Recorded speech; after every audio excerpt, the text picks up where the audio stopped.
Hey, everybody, welcome in. It is a schedule release reaction edition of the HOUTOPIA football podcast. I'm Sean Pendergast, one half of Payne and Pendergast, Sports Radio 610, 6 a.m. to 10 a.m. Weekday mornings. You can catch us on YouTube, Twitch, the Odyssey app, and on terrestrial radio. Appreciate you tuning in. The schedule dropped last night. I've got a handful of thoughts on the schedule, both Texans related and league-wide schedule thoughts that we'll get to on this podcast.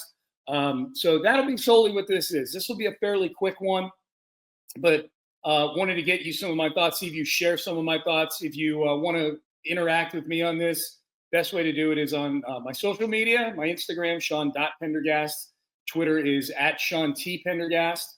And then, of course, you can hit me with an email if you'd like. And in fact, I would love it if you would email me because we're going to do a mailbag next week. HOU mailbag at gmail.com. HOU mailbag at gmail.com is the email address for this podcast. So without further ado, let's get right to it. My biggest takeaway, my one biggest takeaway, and then I'll give you my smaller takeaways in just a second. My one biggest takeaway is that I think there were a lot of people out there that thought that the Texans' performance in primetime games last year, in particular the final primetime game, or I guess standalone game we'll call it, last season, wasn't necessarily primetime, but they had the audience to themselves type of game. Christmas Day, 31-2, Ravens destroyed the Texans. The only good thing about that entire day was Beyonce at halftime. Other than that, all the football stuff was dog shit.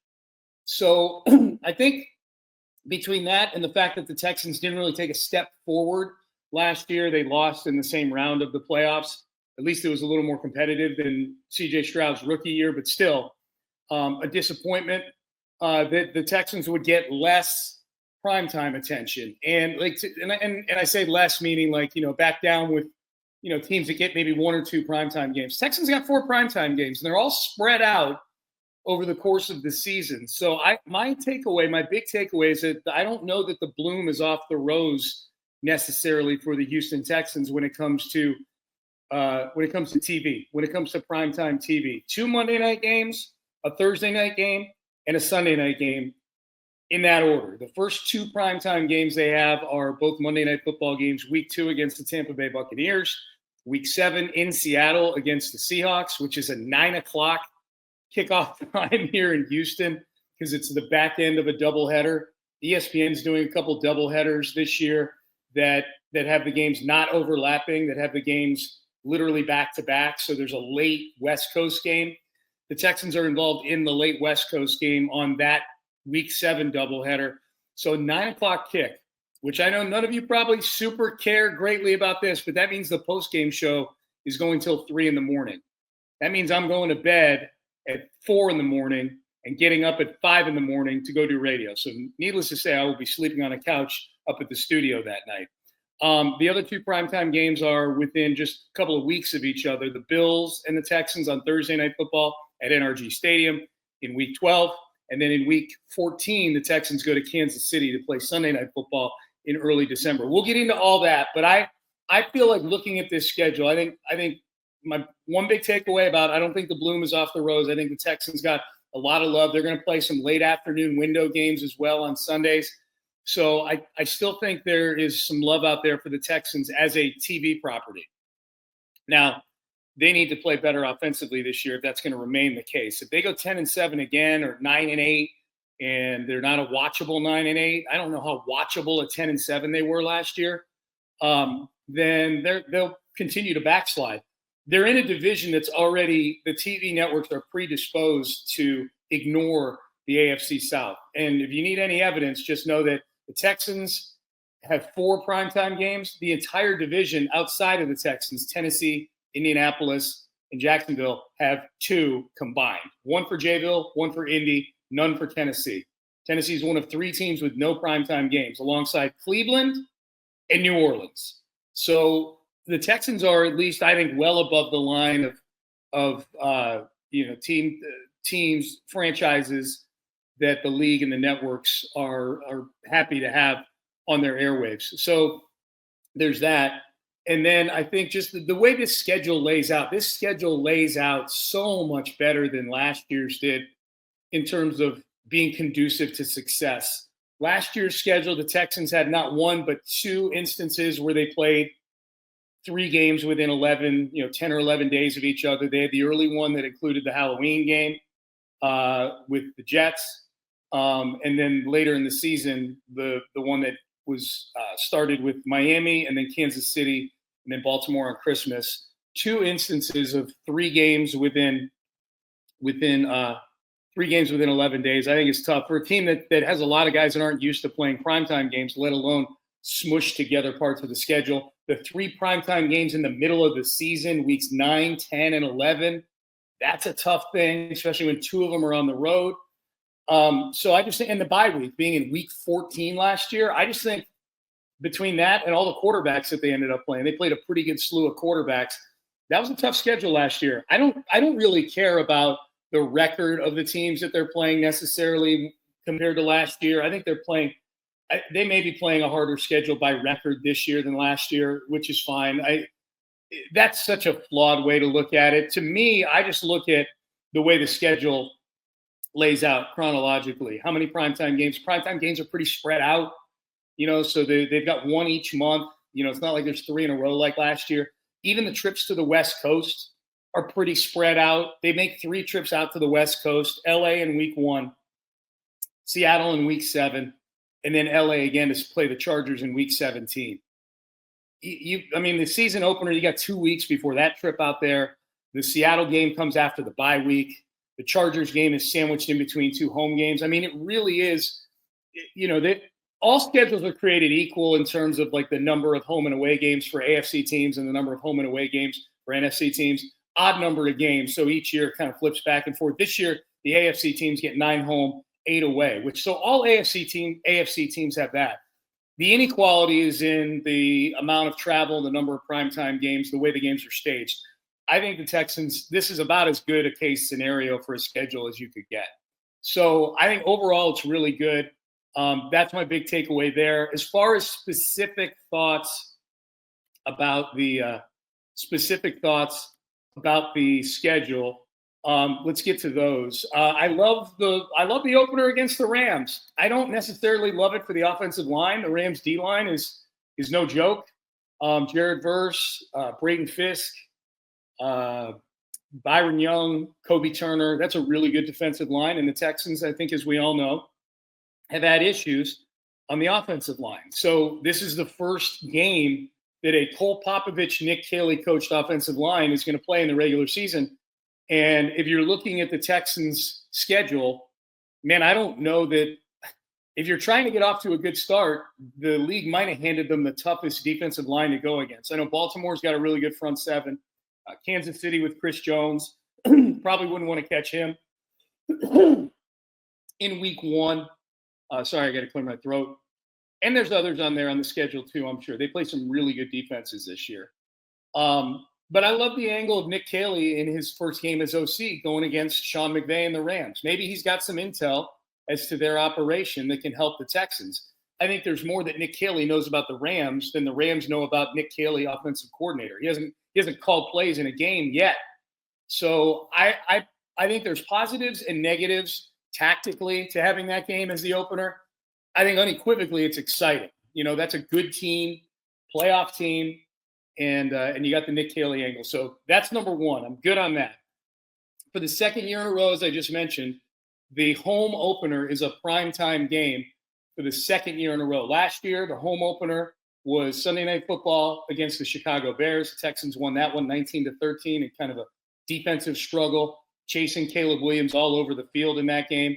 Hopefully they're doing the same thing to Baker Mayfield in this game against Tampa Bay in week 2 on Monday Night Football. So that'll be the first game in one of those back-to-back doubleheaders on a Monday in week 2, Texans and Tampa Bay. Last time these 2 teams played, it was one of the most exciting games of the year in 2023. So there's that. The Texans against Tampa Bay, Monday Night Football, should be a whole lot of fun. The place should be rocking.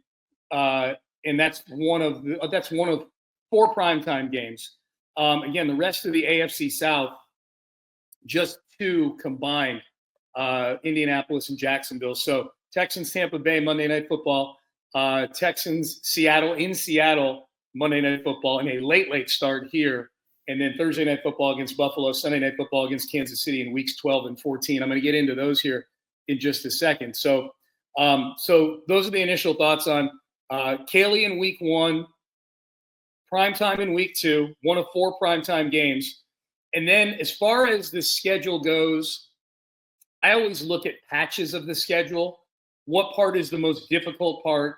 What part is the most friendly stretch of schedule? I was going back and forth on the most treacherous part of the schedule. My initial reaction was weeks 11 through 14. So the Texans will be coming off in week 11. They'll be coming off a stretch where they played 3 straight home games against San Francisco, Denver, and who am I missing? Jacksonville, I think. And so you got 3 straight home games. That's nice. And then you go into a stretch where you've got at Tennessee in week 11, division game. Can't poo-poo that, even if it's a bad team. Thursday Night Football against the Buffalo Bills. So you got a quick turnaround to play the Bills on Thursday night. It's at home. That's good. Then you turn around and you go to Indianapolis for week 13. Again, not a great team, but a team that gave you trouble last year. You beat them in 2 games by a combined total of 5 points. And that was with Anthony Richardson, other than a few big chunk plays, playing like shit. And again, a division game. And then the following week, Sunday Night Football at Kansas City. So in early December, by the way. So that stretch to me is that was my gut reaction. That's the toughest stretch. You've got road division game, short turnaround against AFC title game participant, road division game, and then primetime, cold weather against the best franchise of this recent generation and the AFC champs last year. So that's a tricky 4 games. Now, I do think that the first 5 games of the year, the bye week is in week 6. I like that. We got an earlier bye week than last year. I do think I don't want to sleep on the first 5 games. I think the Texans should go at least 3-2 in those first 5 games. But you got the Rams, road game, you're an underdog there. You come back, you play that Monday night game against a Tampa Bay team that was a playoff team last year. Then at Jacksonville, home Tennessee. I think that's the big – and then you have at Baltimore, which we know is going to be a bitch. That's going to be a bear. That's going to be hard. Jacksonville and Tennessee, at Jacksonville, home Tennessee in weeks 3 and 4. If Liam Cohen can kind of get the best version of Trevor Lawrence, and if Cam Ward is to rookie quarterbacks maybe what C.J. Stroud was a couple of years ago. You remember in week 4 – by week 4, C.J. Stroud was clicking. If Cam Ward comes in early and gets it, that first 5 games of the year is much trickier than it looks on paper. So depending on how Jacksonville and Tennessee look, I reserve the right to change my mind before the season starts at the first 5 games. Now, I still think even with a good Cam Ward or whatever good looks like for Cam Ward, you should win that game at home. I do think that with whatever's going, if Trevor Lawrence is better, you should still win that game in Jacksonville. I mean, it's been a while since you've lost a game in Jacksonville. It's been a while since they've lost a game on the road in the AFC South. That Jacksonville game in week 3, that road game, the Texans are trying to continue what is currently an 11-game winning streak on the road in the division. That streak goes back to David Culley, by God. So that's a crazy, crazy streak to me. So the first 5 games I think are underrated in its possible trickiness, but I think it's that stretch of 4 from weeks 11 through 14 that's the most treacherous stretch of schedule to me. 2 division road games, 2 games in prime time against the AFC title game participants from last season. As far as the most friendly stretch, I think it's the last 4 games of the year. The 4 games that follow the most treacherous stretch, you go into the most friendly stretch to me, weeks 15 through 18. 3 out of 4 games at home. Weeks 15, 16, and 18 are all home games. They're all against teams that didn't make the playoffs last year, and I think they're teams that are not expected to make the playoffs this year. Cincinnati was a team that did make the playoffs last year.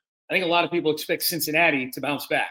I don't know if people are expecting Arizona, week 15, Las Vegas, week 16, and Indianapolis, week 18, all home games, to make the playoffs this year. In fact, they're all underdogs to make the playoffs.